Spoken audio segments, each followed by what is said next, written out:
Gloire et louange à toi, Seigneur Jésus. Gloire et louange à toi, Seigneur Jésus. Fils de l'homme, élevé sur la croix, tu attires à toi tous les hommes. Gloire et louange à toi, Seigneur Jésus. Le Seigneur soit avec vous.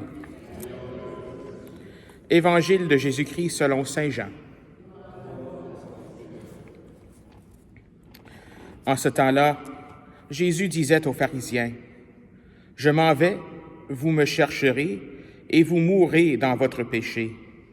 Là où moi je vais, vous ne pouvez pas aller. » Les Juifs disaient, « Veut-il donc se donner la mort, puisqu'il dit, « Là où moi je vais, vous ne pouvez pas aller » Il leur répondit, « Vous, vous êtes d'en bas, moi je suis d'en haut.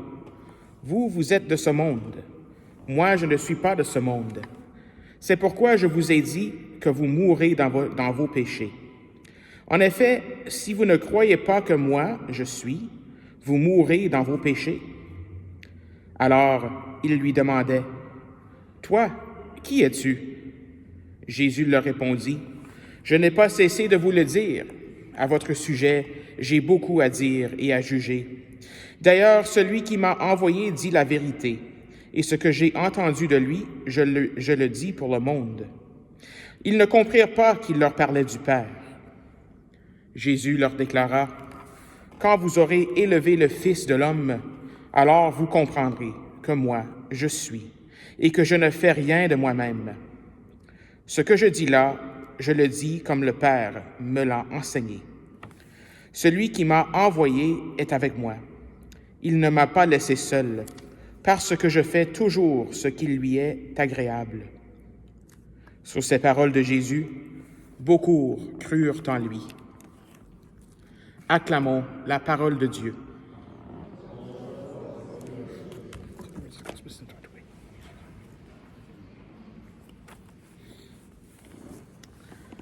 Aujourd'hui, dans l'Évangile, nous faisons face à l'incompréhension des pharisiens et des Juifs autour de qui est Jésus, qui est son identité. Cette incompréhension, ils disent, et Jésus va leur dire, ils ne comprirent pas qu'il leur parlait du Père. En tout cas, il y a comme une incompréhension. Et Jésus leur déclara, « Quand vous aurez élevé le Fils de l'homme, alors vous comprendrez que moi, je suis, et que je ne fais rien de moi-même. Ce que je dis là, je le dis comme le Père me l'a enseigné. » Et bien sûr, Jésus ici parle de la croix. Quand je serai élevé sur la croix, on pourrait dire sur la croix, là vous comprendrez. Et là, ça c'est un thème qu'on voit dans les évangiles en fait, qu'on comprend seulement le Christ totalement par la croix. Si on retourne à l'évangile de saint Marc, par exemple, tout au long de son ministère, Jésus est en train de prédire sa mort et sa passion, sa passion sur la croix. Et puis, les apôtres ne le comprennent pas. Ils ne comprennent pas, ils ne comprennent toujours pas. Et même qu'ils disent qu'il est fou, que ça ne se comprend pas ce qu'il dit là. Et puis, c'est juste à la fin de l'évangile de saint Marc, quand Jésus est crucifié, que le centurion qui est là dit, « Voilà vraiment le Fils de Dieu. C'est lui le Fils de Dieu. » La seule personne qui comprend qu'il est le Fils de Dieu, c'est le centurion, alors que Jésus est sur la croix dans l'évangile de saint Marc. Même aussi dans l'évangile de saint Luc, nous avons cette histoire du bon larron et du mauvais larron.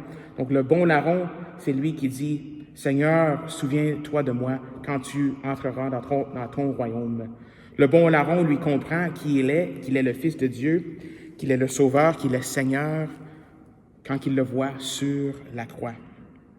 Et là aussi, je pense que c'est important pour nous, que nous, on ne peut pas vraiment comprendre qui est Jésus, pourquoi il est venu, sa mission, sans la croix. Jésus et la croix, ça va ensemble. Mais des fois, nous sommes tentés, je pense, de voir Jésus comme quelqu'un qui est puissant, qui est fort, qui vient, comme diraient ses contemporains dans la Bible, qui vient restaurer la force d'Israël, parce qu'il vient détruire les Romains, et qui vient faire des miracles aussi.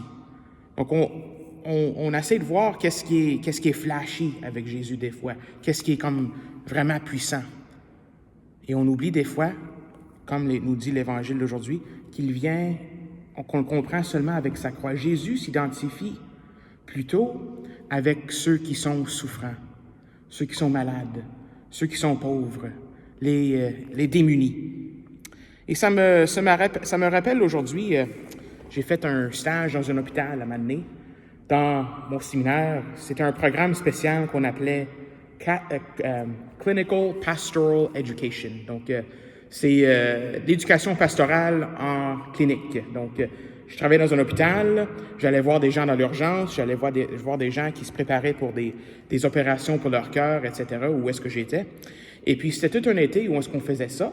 Et puis, le but, c'était pas aller d'évangéliser le monde, c'était pas aller de leur dire que tout va être correct, il faut juste prier un peu plus et tout ça.